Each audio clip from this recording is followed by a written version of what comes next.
Okay, we're recording this one standing up because what?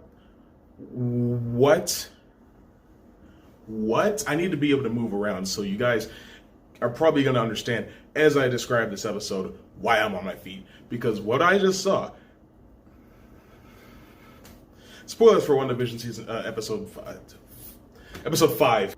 All right, so the first thing I noticed about this episode, apart from the fact that it's called On a Special Episode, it's 40 minutes long. This episode's a lot longer than any of the other episodes so far. You probably noticed that too.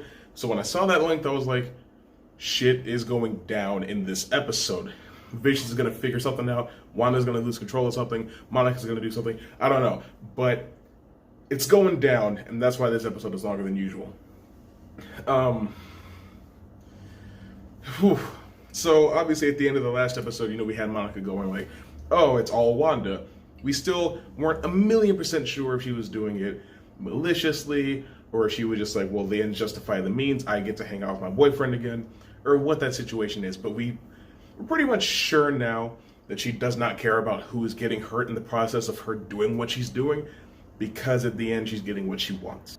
And she's fully aware that she is puppeteering a dead body. She took Vision's corpse, which, by the way, shouts out to my good friend on Twitter, Lunwy, for hitting the nail on the head. He totally called that we were going to see Wanda stealing Vision's body from the sword facility. But I didn't think it was going to be quite like that. Mans had been dissected, which raises a question. How? How did they take apart this vibranium body? Does it lose integrity after it dies? That would be interesting. Also, Vision had a living will. What's the legality of notarizing the will of a robot? It's kind of a layered thing. It's actually very interesting, but I don't think that this show is going to take out the time to talk about how that stuff works. But I do find it interesting. Moving on. So not only do Wanda's kids go from baby twins to 10 years old in this episode, but Agnes, the neighbor lady, who a lot of people think is actually a witch from the comics, whose name I cannot properly remember at this time. I should have looked that up before I started recording, but I didn't even think about it until just now. There's a part where she kind of breaks the fourth wall and asks Wanda, as if she's the director of the scene, if she wants her to take it from the top. Like, do we do that again? Do we take that again?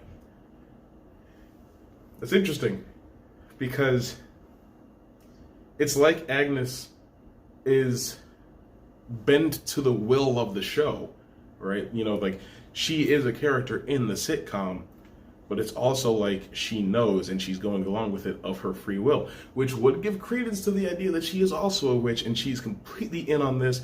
She's enjoying it, whatever. She could be Mephisto. A lot of people are thinking Mephisto is going to show up in this show. If you don't know who Mephisto is, he's kind of like the Marvel devil. Not really. Mephisto's realm isn't the biblical hell, and he's not the biblical devil, but Mephistopheles, which is Mephisto's full name, is very much a devil figure in Marvel. He has worked with Thanos before. He's the one that gave the Johnny Blaze Ghost Rider his powers. He has a very far-reaching impact in the Marvel comics. Possibly one of his most infamous things was he erased Spider-Man's daughter from the timeline and thereby basically deleted his will to ever marry Mary Jane. He just didn't want to get with her anymore because of Mephisto, because Peter made a stupid deal with him, because Tony Stark made him do stupid things in the Civil War comic, which the Civil War comic is very stupid, and I've gotten just about all the way the hell off track. But director homeboy from S.W.O.R.D. is not exactly on board with what's going on. He thinks that Wanda is doing this intentionally because she's some sort of, I don't want to say the word here on YouTube because I might get demonetized, but you know the word. It rhymes with terrorist. And he brings up like stuff that she did in the past to use against her, which kind of sucks. The Lagos thing is still really sore for her. It's not her fault. She made a mistake. Interestingly enough, though, the ad in this episode, the commercial for Lagos brand paper towels, and the slogan is for when you make a mess that you didn't mean to. If you saw Civil War, which a lot of you guys did, it made $1.3 billion, it definitely includes a scene of Wanda making a Lagos-related mess that you didn't mean to. That definitely happens in that movie. So that was very interesting. Another thing that I find very interesting what's her name? Darcy calls like the field that Wanda is controlling and manipulating reality inside of the Hex. You know what that's a reference to? In the comics, Wanda has an ability called Probability Hex. I thought that was cute. I liked it. Also, possibly the most interesting scene in this entire episode is when Wanda herself stepped up outside the Hex to confront the Sword Agents, and she was in Sokovian mode. A lot of people have been saying, giving the MCU a little bit of flack for every time Wanda has appeared in the last couple of years, her accent has gone further and further into oblivion, and here on WandaVision is completely gone. But I have to believe that that is a conscious choice on the Wanda character to help maintain the illusion a little bit better, because when she went outside to confront Sword, it was there. It wasn't as prominent as it might have been in Age of Ultron, but it was there. She was very angry, and she's dangerous. But there is, as we saw in that scene, an extent to her powers.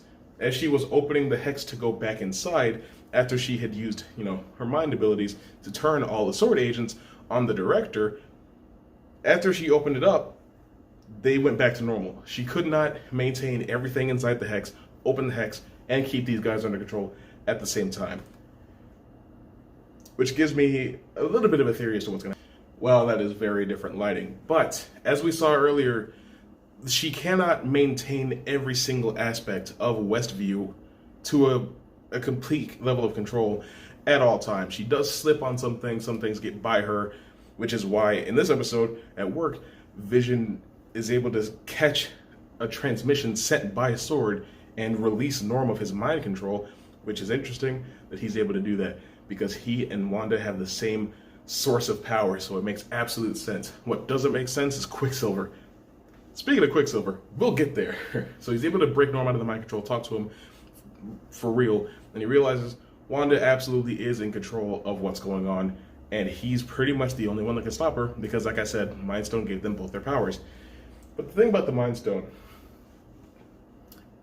not only did it get plucked from his head, 3 weeks after that, it got destroyed, utterly destroyed, reduced to atoms, if you remember. So I get the feeling that Vision will be significantly nerfed to a pretty harsh degree. Now I want to talk about Vision's death. In Infinity War, there were about 4 deaths on the good side that could be considered permanent. Loki, Heimdall, Gamora, Vision. Loki's death has already been pretty much undone, not exactly undone, but the impact of it has been thoroughly reduced by the fact that he's getting his own show on Disney+. Gamora, a different timeline version of her, is going to be rocking with the Guardians of the Galaxy in the next couple movies. And now, it looks like Vision's gonna be back. He's kind of alive, but it looks like he does still need Wanda to keep him there. But maybe he'll find some way to come completely back to life. I really hope not. I would like one of these deaths to stick, and it not just be Heimdall's. I like Heimdall, but he's not that important. As I was saying, though, my theory as to what's going to happen. I think she will strain herself trying to keep so many things in check because now we know not only is Vision suspicious of things, but uneditably so. The last couple times Vision has brought up concern, she was able to just hand wave it or just recut the show and move on. But Vision has concrete evidence he is not going to let this go. He confronts her in a very satisfying scene, I should say. Or I will say. I'll also mention, it's weird having Vision's whole, regular Vision robot head, and then he's just got regular Paul Bettany arms, but they're red. I don't know. I don't really know what could be done about that, but I think something should be. Anyway, I think she will strain herself, lose control, and completely snap. I don't think she's gone full crazy just yet, but it's coming up. There's 3 episodes left. There's plenty of time for this. I think she's going to go 100% insane, and Doctor Strange will be, recruited by Sword to stop her. Speaking of recruiting heroes, they were talking about the final battle in Endgame and how Wanda and Carol were the only ones that were really able to mess Thanos up on their own. Is there footage of that battle? Because they seem to know just about every detail. I mean, they could have talked to somebody after it was over. Thor is still alive and not completely old, so they could have just asked him what happened. Because he didn't, get knocked out like Iron Man did. And Iron Man died. Point is, Monica didn't want to talk about Captain Marvel. I didn't see Captain Marvel. I don't know what type of beef there could be between Monica and Carol, but it seems like it's there. I will watch Captain Marvel eventually, I promise. The thing is, I want to watch it while being able to mentally completely isolate it from all the bad press that it got before it came out, because if I watch that with any of that stuff in my mind at all, it might influence my experience watching the movie. I just don't want that to happen. Point is, she doesn't seem to like Carol very much. I have absolutely no idea why. Now let's talk about the number one WTF moment from the episode, Quicksilver. But not our Quicksilver, our Quicksilver, depending on who you ask. So we know that the only reason she was able to reanimate or resurrect Vision in this context is because she has his body. If she also wanted Quicksilver to show up, she would need his body. She doesn't have that. So it makes sense that it couldn't be the Aaron Taylor Johnson Quicksilver, even though that would make sense because it's in the same continuity. We have Evan Peters Quicksilver. And his name is Pietro, which is interesting because in the X-Men movies, his name was Peter. So it's not the same version of the character, right? It's not the exact same character, right? Because, okay, this is going to be controversial. I think Aaron Taylor Johnson did a much better job at playing Quicksilver than Evan Peters did. Evan Peters may be more enjoyable to watch. He's a more charismatic actor. That version of the character is a lot more jubilant and exuberant, but he's not really Quicksilver now, is he? Point is, though, we have Evan Peters Quicksilver here on WandaVision. He's in the MCU now. Is this how X-Men are going to get introduced into the story? I really hope not. I really hope that they don't do something like that, because that is very stupid. I hope that Pietro is not a mutant. I hope that he's not connected to the X-Men, because here's the thing, right? If they introduce the X-Men, like the current continuity of the X-Men into the MCU, not only would that raise a lot of questions for the uninitiated, but it'll also just break things on a narrative level. How on earth was it the Hulk snap? Was it Iron Man snap? Was it Thanos' snap from 5 years ago? What is it that created a change in reality that allowed X-Men from a different universe, different timeline to come on in? You know? And this type of stuff is really bad for the fan community in a lot of ways. People get attached to certain ideas that they want for these movies. They have a course of action that they think these movies ought to take.